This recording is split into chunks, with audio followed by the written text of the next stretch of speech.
The Tom Woods Show, episode 658. Prepare to set fire to the index card of allowable opinion. Your daily dose of liberty education starts here. The Tom Woods Show. Hi, everybody. Tom Woods here. Sort of a quickie episode today. I want to make you familiar with a really great book. It's called Why Peace. It's a collection of essays by various people, all of whom are extremely interesting. And we're going to talk about exactly why and all the sorts of ground that's covered in this book in just a minute. Mark Gutman is the editor of this book, Why Peace. And Mark is actually a physician who is also a libertarian and who put together a collection similar to this one before this called Why Liberty, where he collected a bunch of responses from people. And now he's got this book, Why Peace. I just love it, and I wanted to have him on. It's hard to have a discussion about a book with, maybe 70 or 80 pieces in it, but I just want you to know about it, and I thought we'd have a quick little conversation about it. So, Mark, welcome to the show. Hey, thanks for having me. The book is Why Peace. I just got done telling people about it. Turns out your previous book was Why Liberty. You'd think I would have started with that, but I came across Why Peace. I think somebody sent me an email about it and said, look at this great book. What kind of an idiot are you not having... Well, I'm embellishing the story a little bit. What kind of an idiot are you not having this guy on? And then I looked at I didn't know about your other book, or I didn't remember it. I didn't associate it with your name. And I started looking through the table of contents because I thought, okay, if the person is on the left, which most people writing a book called Why Peace would be, I just want to know that so I'm prepared and I ask the right questions. And I started looking through the table of contents, and there were some people I'd never heard of.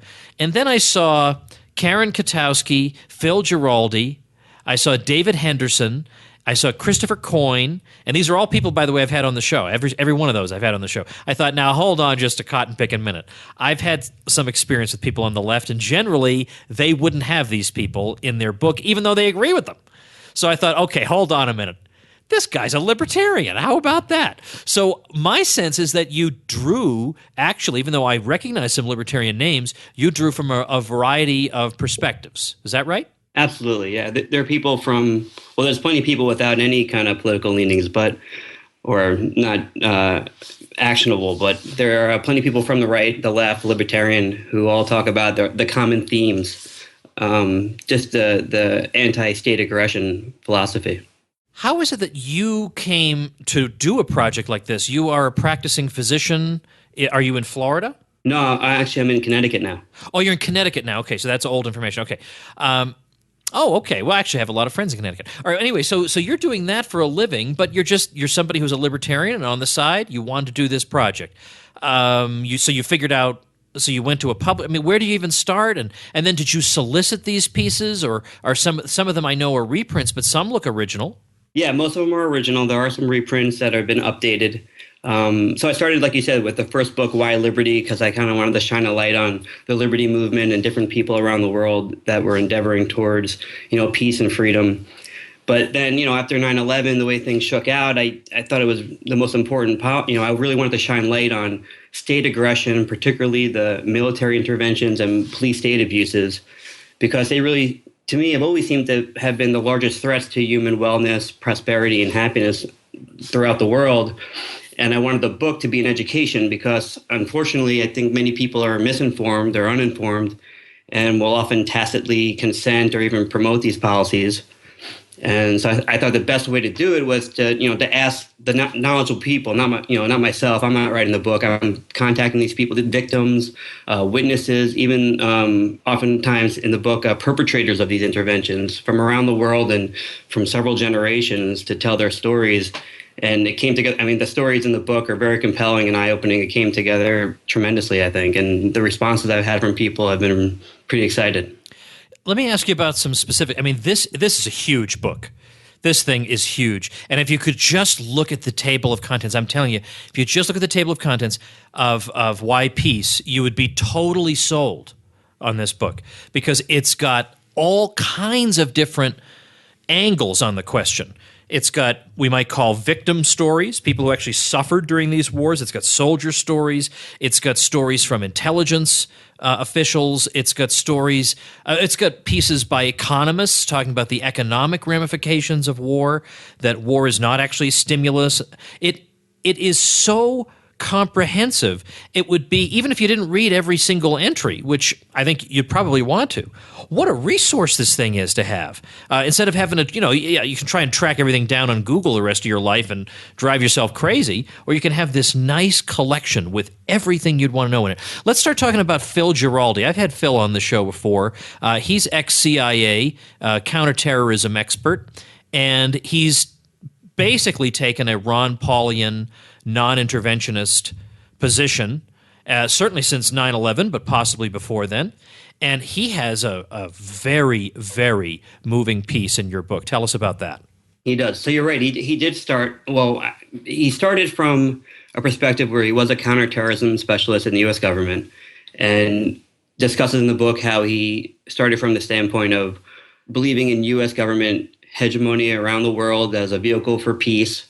But then I think it was really post 9/11. He talks about how he was watching the Iraq war unfold, and he discusses a moment where he's at his kitchen table and his grandson is eating a bowl of cereal next to him. He develops it very nicely, and he's reading the paper and he sees a image in the newspaper of a Iraqi boy who has been killed by U.S. government bombed out building, and he's again looking at his grandson and realizes that this war was a big mistake, and compounding it to other thoughts he's been having, and then looking forward to how U.S. military intervention around the world has not been a positive force always, and not in the net, and that we're creating a lot of enemies and a lot of blowback. And then he also talks about how people responded to the newspaper complaining about this photo, saying that it's going to increase anti-Americanism and prevent people from supporting the war. And he says, what kind of monsters have we become that we're not going to report on the horrible, ramifications of our actions and not, be responsible for them. And of course, I've had the same kind of experiences myself back in the 90s. In the early 90s, there were there was the Persian Gulf War, and I was a college undergraduate at the time, and I don't recall, because I wasn't really looking for them, frankly. I was a rah flag waving cheerleader for the whole thing, so I wasn't going out of my way to look for casualties, civilian casualties or anything. But I did hear stories of people who were soldiers who were retreating and who were being mowed down anyway, and I thought, well, even though they're soldiers, and that means that technically, according to the rules of war, their lives don't count. They don't really matter because they're fair game. I thought, but probably their families were depending on those people. There are a lot of widows now. There are a lot of orphans now. And I just found it hard to celebrate that. I thought I just can't wrap my head around the fact that I'm supposed to put up yellow ribbons and I'm supposed to cheer and be excited about this. I thought this is just a terrible tragedy. The less said about it, the better. And at that time, I was a total GOP cheerleader. But even I started. Now of course, I cauterized the wound and I moved on. I didn't let this change my mind for another few years. But I did have something, somewhat analogous to this Phil Giraldi experience, and that more than any talk about U.S. interests and, well, this is or is not in U.S. interests, it's the human consequences of this and the callousness that it creates in the invading party that is the really, really significant thing to me. Now you yourself, were you always a libertarian? No, pretty early on, when I was just starting to vote, I voted for Bill Clinton in 92. But only the first time. By the time the second time rolled around, I was pretty firmly in the libertarian camp. I had started traveling overseas around then. I spent 6 months hitchhiking through Africa, and was really because I had graduated college. I was outside the rigors of school and study, and I was free, just hitchhiking, living in my tent, and feeling pretty liberated. But at the same time, the backdrop of that were the Africans I was around who would talk to me about trying to start businesses or some kind of entrepreneurial thing, and all the regulations and red tape and bribery they had to go through, and just all the restrictions on them and all the fear of government they had in Africa.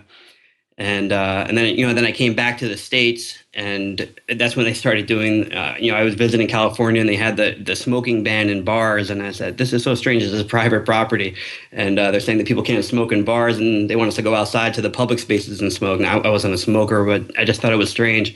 So then I started having these budding ideas, and my brother said, "Well, you should read some Harry Brown. You sound a lot like." Oh, yeah, you're a goner once you read Harry Brown. Yeah, and he totally reoriented me. Like I had this whole kind of idea of, like you were saying earlier about, and what we were saying about Phil, about how we thought that the U.S. Constitution and the U.S. government was this beacon of liberty and freedom for the world, and I just took me time to kind of break down some of the veils of the U.S. government military actions throughout a couple of centuries, and how it wasn't always largely for good, and oftentimes it was for self-interest or corporate interests or who knows what sometimes. And he really kind of made me understand some of the other ways to see these policy decisions.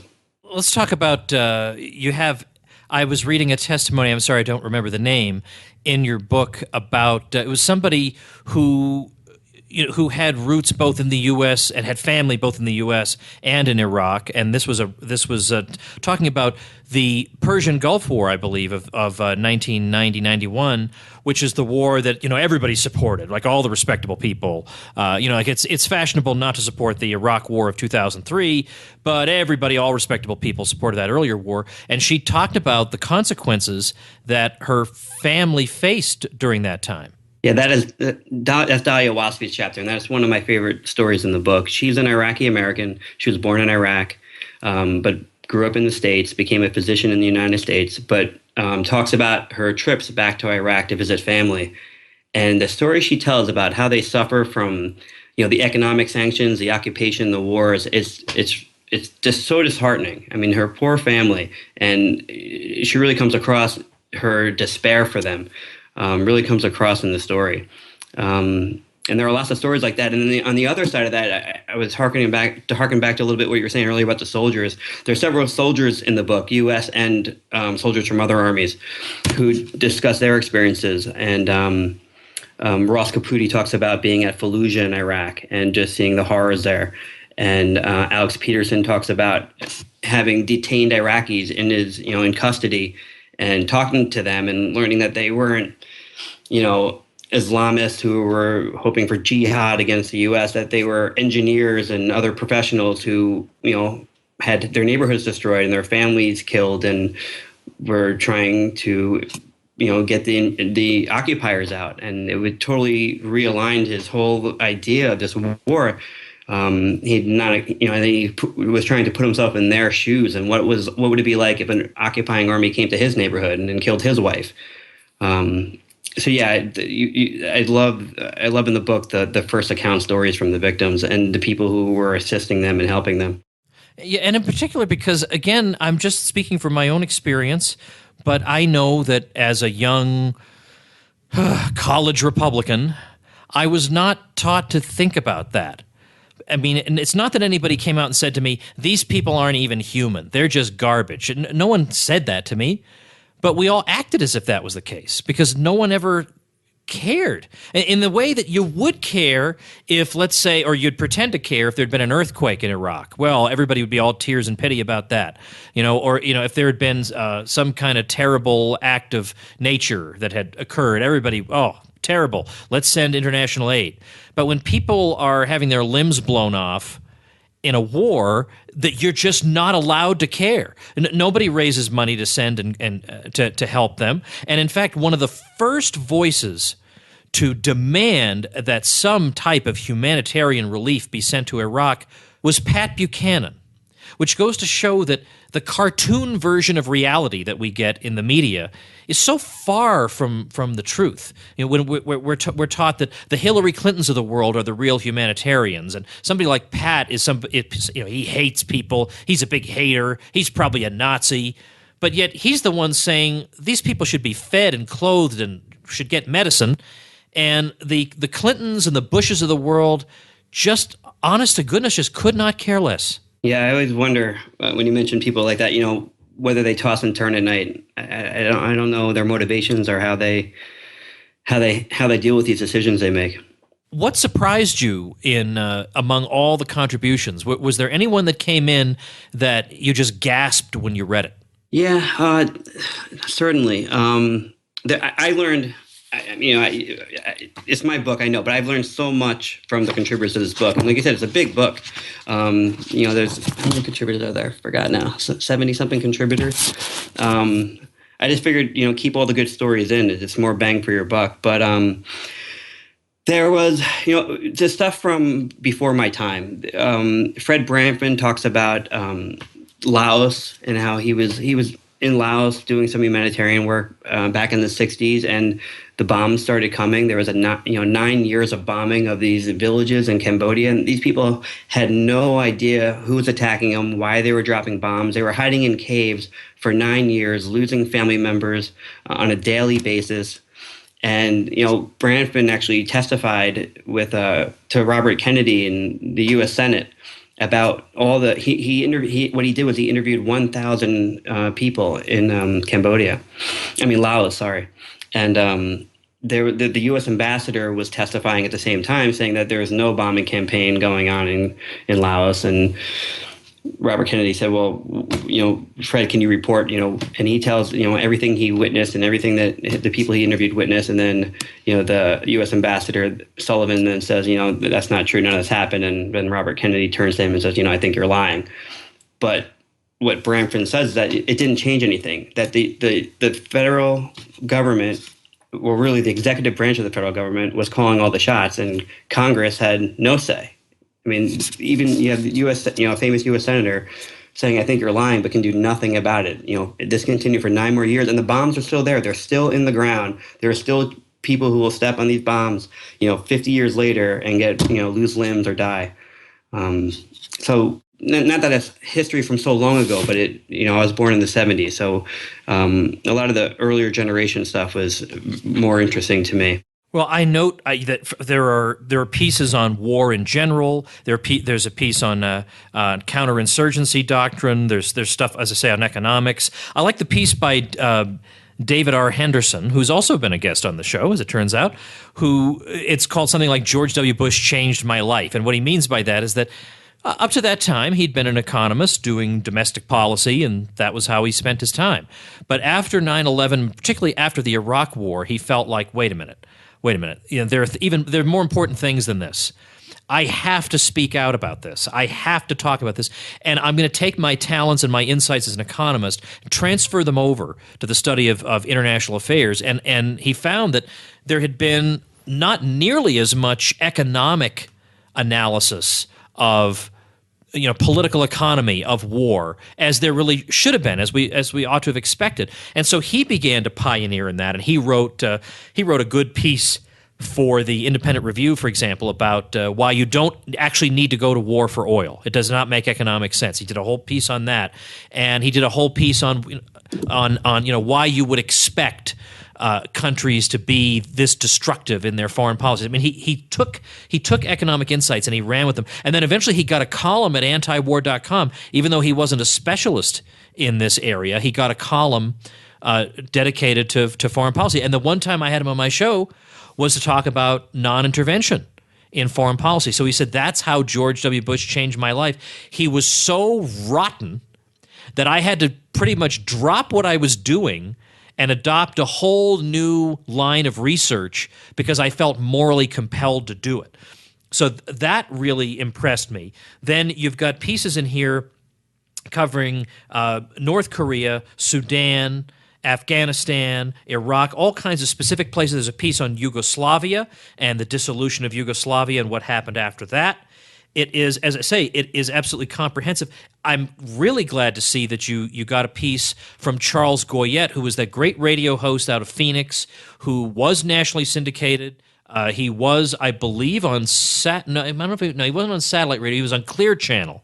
And he was not going to be a cheerleader for the Iraq War. What you have in here are remarks he gave the very night the bombs started dropping in 2003, and everybody was beating the war drums, and he was expected to beat the war drums because he's a right-wing radio host, and he refused to do it, and he wound up losing his radio gig because of it. That's incredible, and it's great to read that.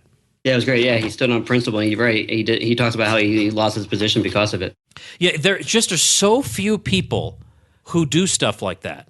Just the other day, I just made a new friend over the past couple of months, and he wound up getting a new job recently, and this job required him to do things that he just felt that morally he could not bring himself to do. And even though he had no immediate prospects, he simply quit the job. He had no other prospects, but he couldn't bring himself to do these things morally. And I think most of us, we can rationalize anything.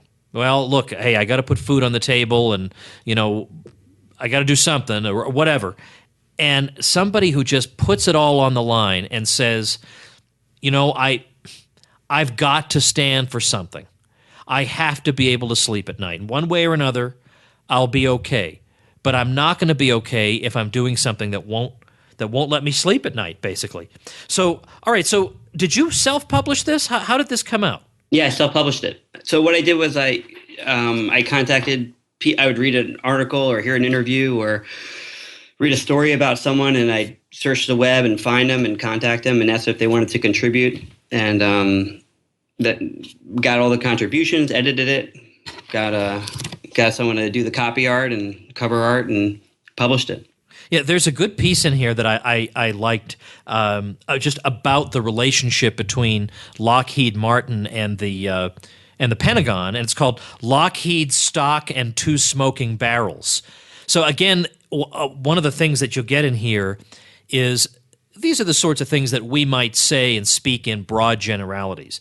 But here you've got the real nitty-gritty specifics, the facts to back up the, I don't want to say prejudices that we have, but the strong intuitions that we have about the way the world works are backed up very effectively in this book. So how many entries are there in here? I mean, would you estimate? So, but on that chapter, Richard Cummings, he originally published that Lockheed Stock and Two Smoking Barrels, and then updated it for the book. But you're right, that chapter is incredible because it thoroughly details all the cronyism of the military-industrial complex.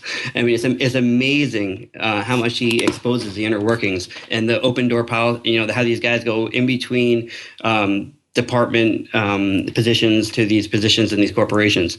So that's a fascinating chapter. I knew the solid number at one point, but there's about 70 contributors.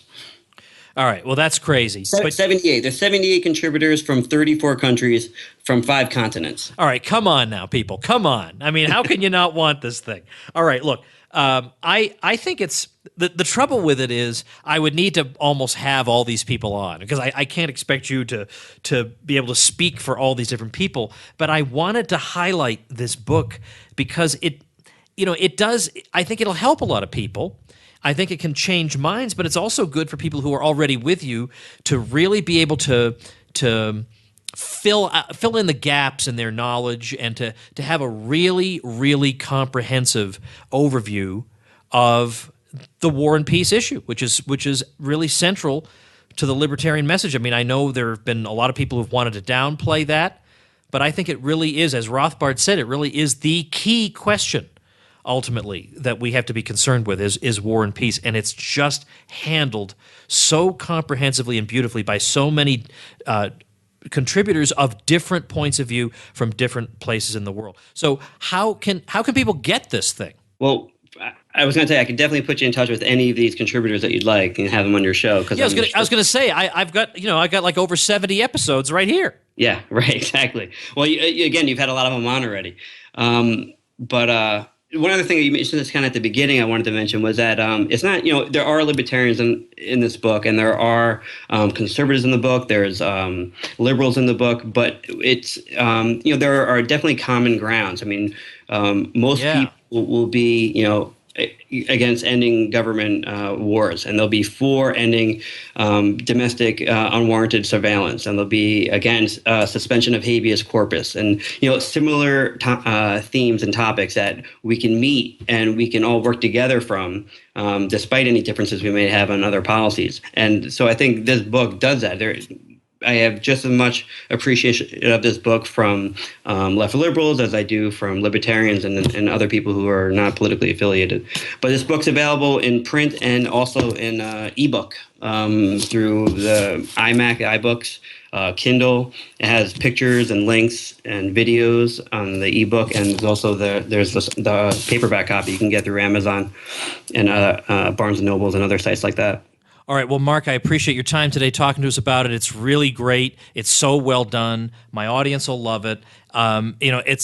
There's so many pieces you can't get into too much detail in any one of them. But the idea is that I want people to know that it exists because I just love it, and I think I'm so glad that you did it. I'm going to link to it so people can get it. I'll link to it at tomwoods.com/658, which is the show notes page for today. Mark, thanks so much for your time. Thank you. Yeah, the website's y-peace.com. Thanks a lot, Tom. Yeah, that's right, y-peace.com. I'm also going to link to that too. Yeah, that'll be up there too, y-peace.com. Definitely check that out as well. Okay, now for sure, I'll say thanks for your time. I appreciate it. Thank you so much.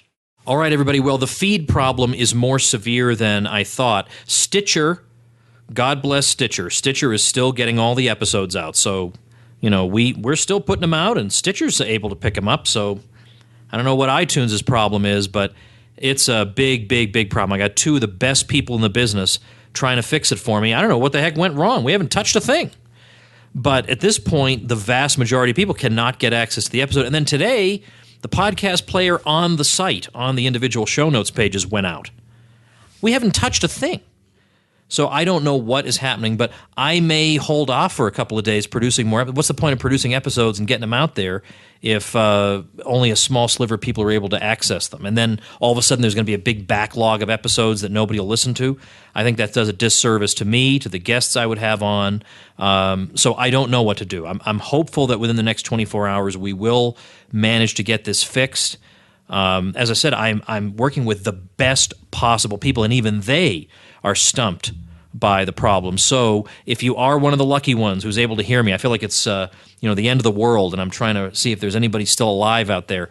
There may be a couple-day delay just as I try to figure out what in the world to do to get things up and running again. And one solution that's been proposed is we could totally redo your iTunes feed, but everybody who currently subscribes would have to resubscribe.